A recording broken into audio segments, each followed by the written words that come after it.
Hai să zicem. Da, bine. Bună, prieteni! Astăzi eu cu Alexandra ne-am costumat într-un personaj din Disney și voi trebuie să ghiciți cine suntem, nu, Alexandra? Da. Dacă n-ați ghicit, ne dați un like. Dacă ați ghicit, trebuie să vă abonați pe canalul Rebecca. Da, așa trebuie să faceți. Da, deci uitați-vă foarte atent, uite, apropiem. Aoleu, și trebuie să ghiciți. Mâine o să mai facem încă unul, dacă nu știți în ce dată suntem, ca să vedeți. Suntem în 23 aprilie. Astăzi, da, și mâine o să fim în 24/2025. Da. Deci nu anul trecut, să fiți siguri. Da, și nu în 2021, că eu eram mică, atunci aveam 5 ani, cred, sau 4 ani. Nu prea 5 ani, atunci aveam vreo 4 ani, deci tu aveai 3. Da. Deci uitați-vă foarte atent.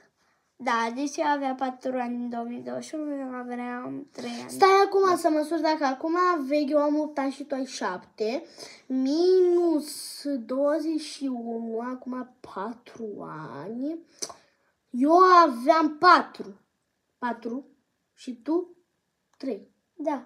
Tu 3.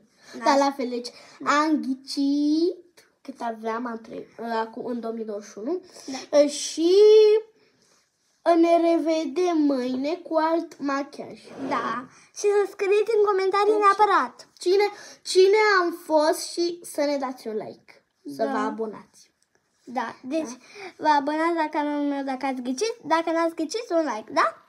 Bine, ne vedem data viitoare și mâine. Vă pupicesc. Deci în fiecare zi, nu chiar că o să ne mai ducem și noi pe la rude sau pe la unchi sau mătuși. Da. Și o să, nu prea atunci, o să de dimineață, nu știm. Și atâta. Da.